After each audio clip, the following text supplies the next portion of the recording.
Good morning, everybody. I hope you're having a great Saturday morning. Today we have a special guest. I'm going to get the intro going and then I will introduce her. Let's go.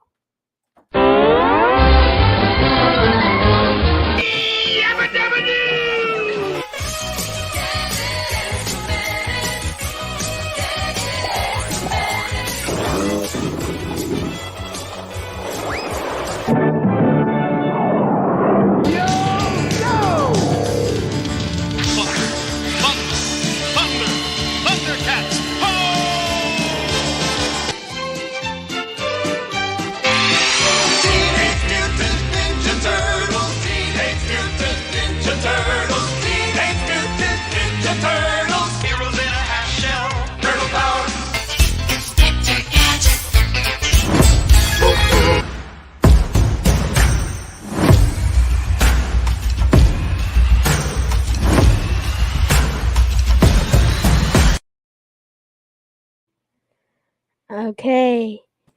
Welcome, Patryce. How you doing this morning? I'm doing good, Sawyer. How are you doing? Good. Thank you for inviting me. You're welcome. Okay, so first of all, I have a very big question for you. What is your favorite cartoon? My favorite cartoon is the Flintstones. I used to love the Flintstones, and every day when I came home from school, I would sit in front of the TV. I couldn't wait. I think it came on at like 3:30 or something like that. I would sit in front of that TV and I would watch the Flintstones every single day. What's your favorite cartoon? Well, I don't really watch cartoons that much anymore, Oh, but you're on to bigger and better things like hosting podcasts, right? yeah, I make my own cartoons. That's right. I used to like I don't know, like monster truck stuff and Okay. Mickey Mouse. Mm-hmm. Well, what have you been up to? I'm very proud of you, hosting your podcast and doing it week after week. How exciting is that? Um, I like to wake up in the morning and I'm like, all right, let's get up today, let's get ready, and then we're gonna do my podcast. Good. I saw your first interview. I believe I was on that Zoom webinar. I believe it was with Cody. Did when he stepped out for a second, and then yeah, I saw that. Yeah, so that was my first ever interview. We were up in the Cody Askins headquarters, and we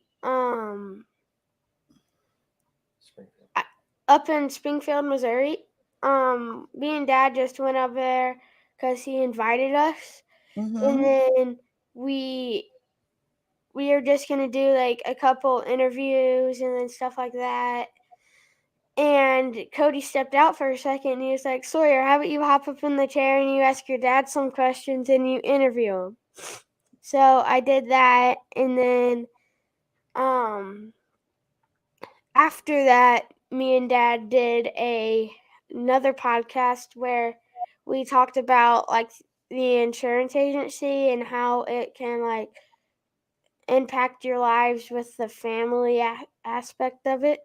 Mm-hmm. Because like you're able to like stay home with your family, you don't have to leave to an office. Um, you don't have to travel around the world for it and stuff like that. Mm-hmm. Well, very good. You're doing awesome. I see you are the VP of awesomeness. I mean, what else could I expect? True. Okay, and then so first and foremost, where are you from? So I'm originally from Chicago, Illinois. And about 10 years ago, I moved to a suburb of Dallas, Texas, Frisco, Texas. So that's where I live now. How long have you been in the business? So I've been in the business for a little while now, about 10 years. When I started out, I started at State Farm. So I was a captive agent, and I started there, and I kind of worked my way up a little, quickly. I was in sales, and then I went independent, and I was selling P&C, auto and homeowners insurance, and a little bit of life and health insurance. And so I did that for a few years, and then I transitioned to just selling life insurance about 2020 at the start of the pandemic. That's crazy. Okay, now let's get to the show. So I have a couple questions for you that I'm gonna ask, and then after that, if you have any questions for me, you can ask. Okay. My first one is, what is your favorite part about being on the Ultimate Agent show? So my favorite part about being on the Ultimate Agent show, there were so many favorites. Sometimes we have more than just one favorite. But I'll give you a couple of them if that's okay. Is it okay? Yeah. All right. So one of my favorites was being around all the other contestants. So Cody picked 5 of us, and we've all afterwards, we still have relationships with each other. We're still friends. And so just building the bond that I have with them, the camaraderie, and being in an atmosphere where we're all growing and learning together. So that was awesome. Second part, my second favorite was being around all the mentors. Just having an opportunity to hear from people who have been in the business for a while, who were successful in it, and for them to give us one-on-one coaching and training. And then I would say my third favorite was just learning and seeing. I'm not a door knocker, but just learning and seeing different aspects of the business and seeing how many different ways there are in this business, to make money, to help families, and to be successful. Okay, so spill the tea, Patryce. Who is your favorite mentor? Who was my favorite mentor?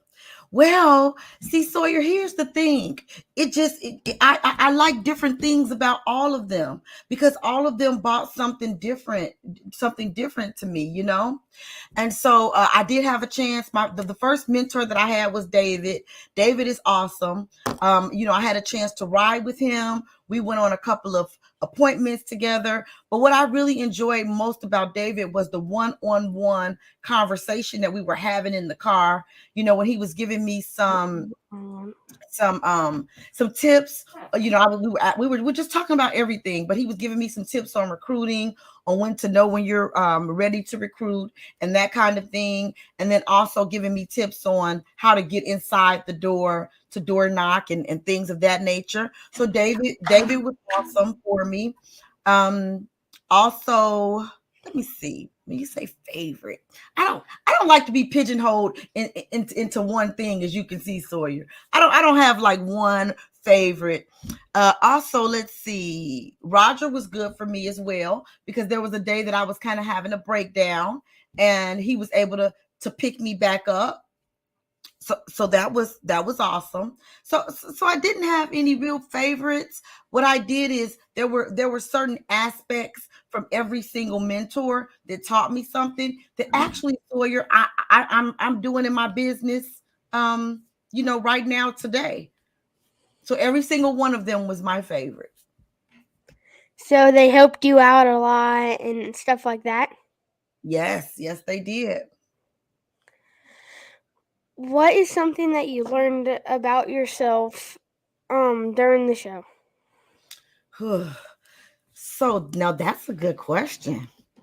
One thing that I learned about myself during the show is that I can push myself, and basically I can do anything. So it was very difficult for me in the very beginning with the door knocking, that aspect. And Sawyer, I'm really a telesales agent, which simply means that I do all of my business like over the phone. I'm banging out those phone calls. And so the first couple of days, well, actually the first day, we had to call and set appointments so that we can then go out and door knock.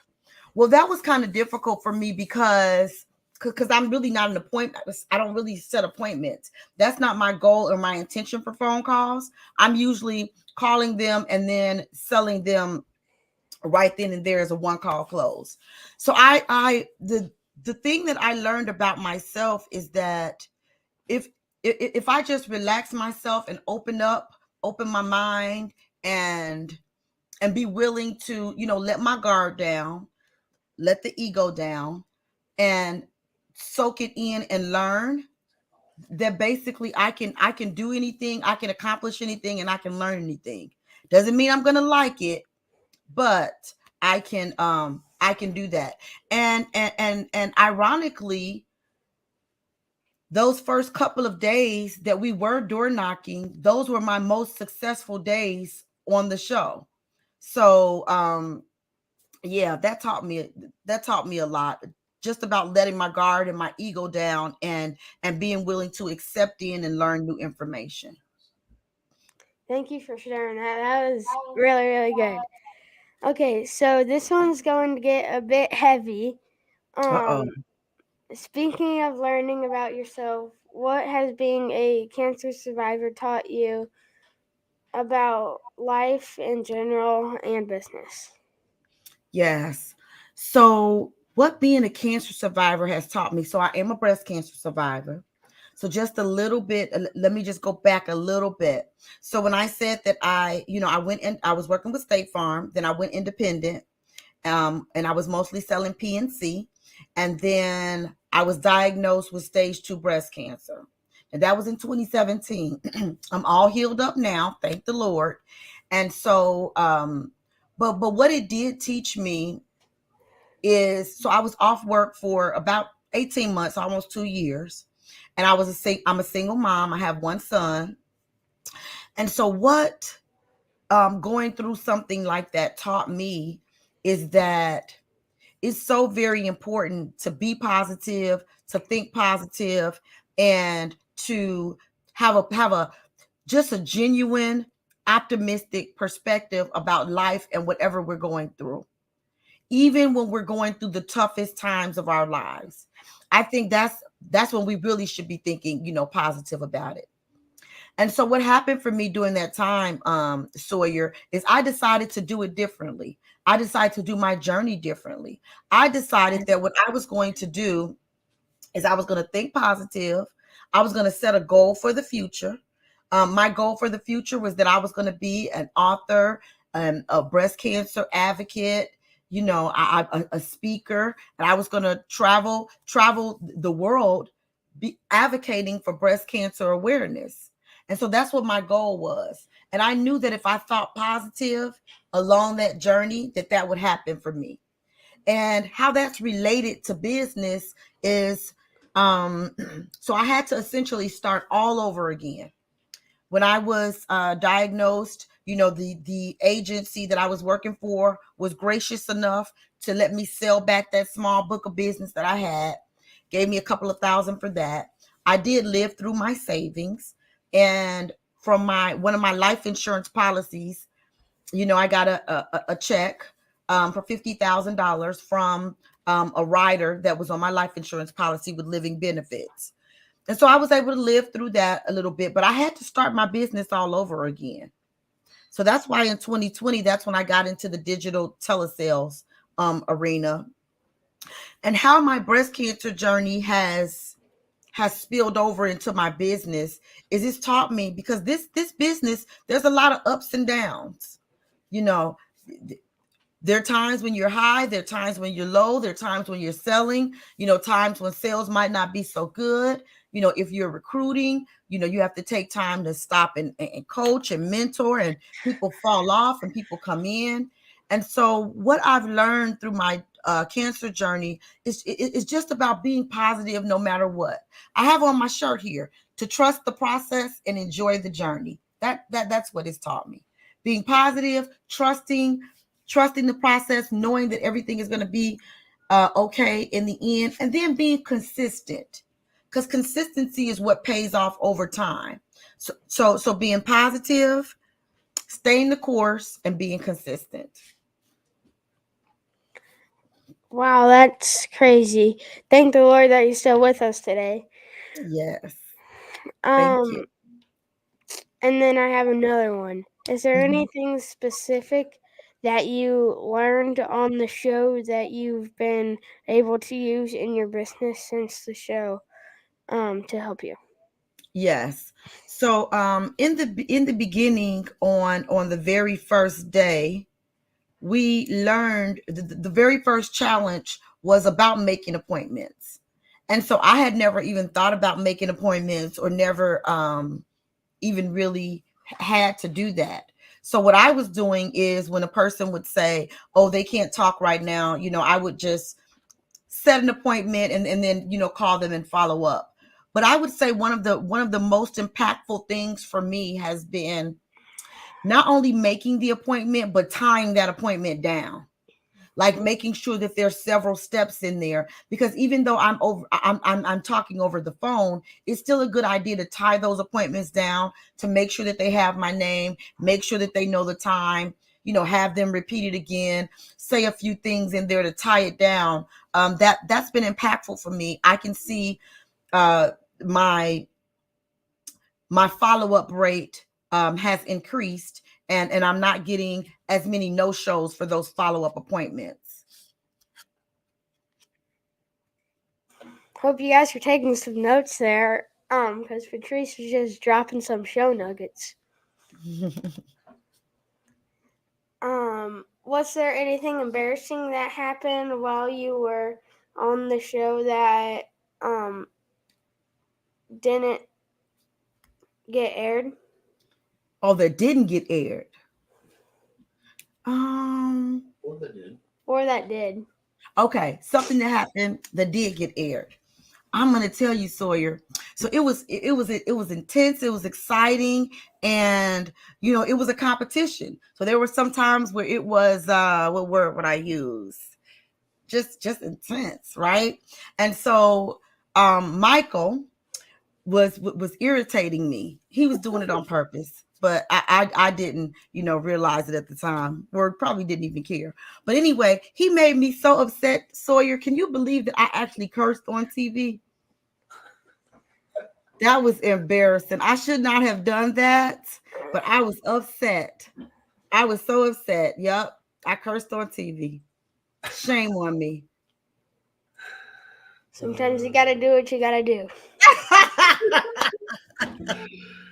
Well, Sawyer. So if I had to do it again, I probably would. I'm not gonna lie. I probably would. What challenge is your favorite?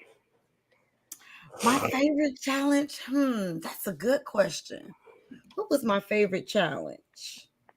I would say, you know what my favorite challenge was? So we had a door knocking challenge, and well, we knocked on the door, and it was what was his name? Harold. When Harold answered the door, um, that that was pretty that was pretty funny. But what it did is it gave us a chance to test our skills, and see if we could actually get inside the door.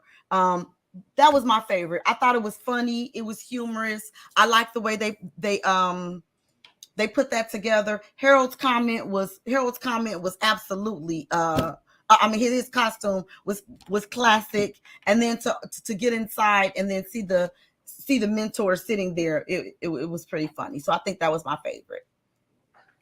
That it was hilarious, Patryce. That was yeah, it was. Yeah, that was He opened the door and it was like, oh my goodness. outfit was something else. Yeah. That's good. What's your biggest tip that you would tell people about becoming their own ultimate agent? Here's what I would say. Every one of us has everything to be an ultimate agent inside of us. We already possess it. So there's nothing special that you have to go out and get and obtain. You already have it inside of you. But there's some things that we can do to pull it out of us. So I would say those things are: number one, finding yourself a mentor. making sure that you have someone that you trust, making sure you have someone that you're aligned with. Your goals are aligned, and whatever is important to you, whether it's spirituality, whether it's your work goals, whether it's financial goals, just making sure that you have an alignment.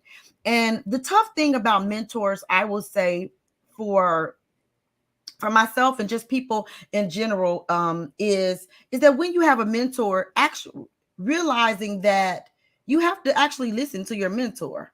So the reason that they are your mentor is because they should be telling you things, giving you constructive criticism, teaching you and telling you things that you don't want to hear so that you can get to the next level. Well, we have to humble ourselves. We have to open up and be vulnerable and be willing to learn, to listen, and to take those things in, because I mean, if we're not, then why do we need a mentor? We don't need somebody. I don't want somebody around me who's supposed to be teaching me, who is going to agree with everything that I say, everything that I'm doing. No, I want you to challenge me so that I can grow. And so I would say one of the biggest tips is that being willing to learn from your mentor, humbling yourself, and being willing to take in some new information. And last but certainly not least, my favorite is being consistent. Can I say something about that, Sawyer, about being consistent? Yes. So consistency is something that I've definitely had to practice. I've had to learn over time, you know, and especially having to start my business over again. And so when I started over again, I was completely bankrupt. I was living with my parents, and they loaned me $5,000 to start my business again, because I was flat broke, didn't have anything at this point after going through bankruptcy and everything with the breast cancer. But here's the biggest thing about consistency. Consistency is not something that happens overnight. And a lot of times I see agents, they jump in the business, they look at, the Codys or or your dad and Joe and just all these people who have been in the business for a while, who are doing good. And then they think that, oh, hey, I'm gonna make $1 million in 6 months. I'm gonna be like Jesse Park. I'm making $1 million in a year.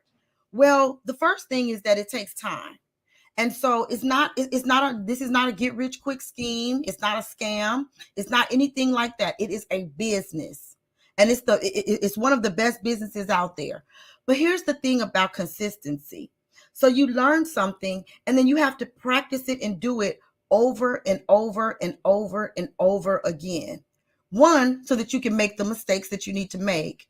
And then two, so that you can learn, you can perfect those mistakes, and then you can, get it right or and perfect it so that you can see results.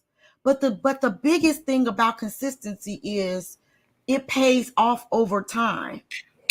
Consistency does not give you results in the beginning. Consistency pays off over time, over time, over time. And what you do is you do a little by little by little by little, and then you look around and you have something big. And so my tip that I would give to people who are looking to be in the industry, new agents to the industry, people in the middle, and even some veterans, is make sure that you are being consistent in whatever it is that you want to do.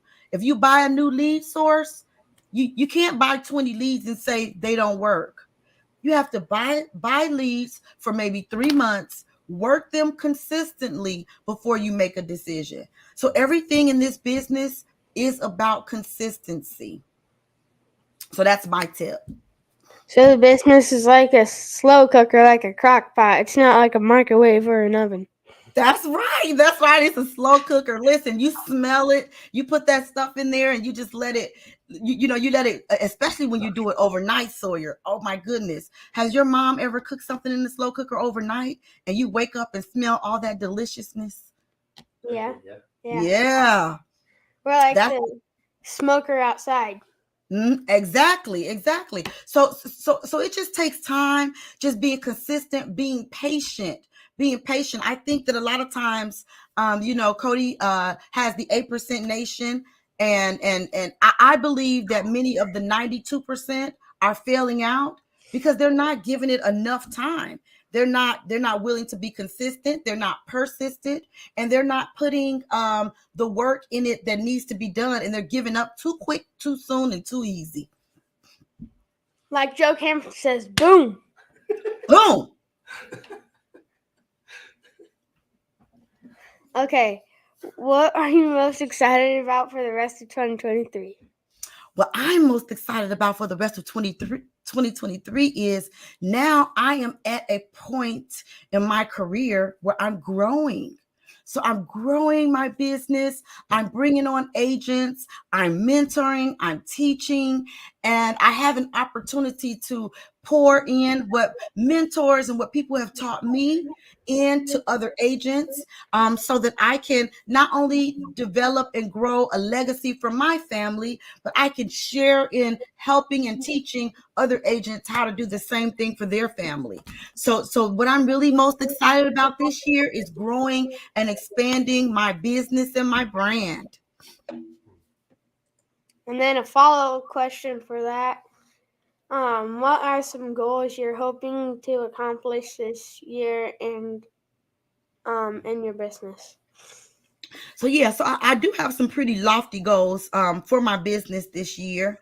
Um, a personal goal of mine just for my life is that I kind of take a different approach to things, and so one of the things that I believe is that it's more of a blessing to give than to receive, and I also believe that when you give, it will be returned to you 100-fold. So my financial goal for the year is to give $100,000, whether it's through my time, my talents, and through money. So I'm definitely doing that this year, and I've broken it down. 70% of it will be in money. 15% will be in time, volunteering, and that kind of thing. And another 15% will be in my talents and things that I normally would get paid for, that I'm going to just do as volunteer. So anyway, with that being said, that's one of them. That's one of my life goals for 2023. And then also just I guess I haven't really like quantified my goals as far as I want to hit this. What I kind of did this year is I took a different perspective, and I did it into quarterly goals. So I made quarterly goals, and so for the first quarter of the year, again, I'm building my business, I'm building my brand. What I'm doing is I'm onboarding agents. I have a certain number that I want to bring in, that I'm going to stay at. Don't want to grow too big too fast. Again, it's about being consistent, being persistent, making sure that I can do it, making sure that I can handle it before I grow too fast. So for the first quarter, I'm going to just be onboarding agents, doing lots of training, making sure that they have a good routine in place and that kind of thing. Definitely these agents, taking them and making sure that they're getting to at least six figures, within their first year of working with me. Doing a few more speaking engagements. I am a speaker. I do go out and advocate for breast cancer awareness. I do speak to girls. I have some empowerment groups that I speak with, getting a couple of new contracts for actually a school district, where I'll be speaking to some girls in an alternative school. So really, what I want to do is just take everything that I've done from last year. I looked at it. I'm putting it in that slow cooker Sawyer, and I'm working on things. I'm tweaking certain things so that this year, it can be better. Just making sure that I'm staying consistent, persistent, and working my goals. That's really nice. Okay, so we'll see you at the big show in a couple weeks. Yeah. And then next time you're up in Illinois, maybe you can contact Dad and we could like meet up in Chicago. Well, listen, guess what? What? I'm in Chicago right now. So maybe Really? we might, yeah. So we might have to have a little Saturday date or something where we can go maybe downtown and go see. Well, it's cold right now though, Sawyer. I don't know. We might have to wait a little bit. It's really cold, but maybe we can do something. I think we wait till it's warmer. -4 is not very fun. Yeah, Sawyer, but yeah, we'll definitely do it. You got a date, buddy. Okay, Taylor, thank you so much. Thank you so much for being on the podcast with me this morning. Thank you so much for inviting me, Sawyer. I'm very proud of you, and I want you to know you're doing great and wonderful things, VP of Awesomeness. Thank Patryce, you. thank you so much. Bye. Bye.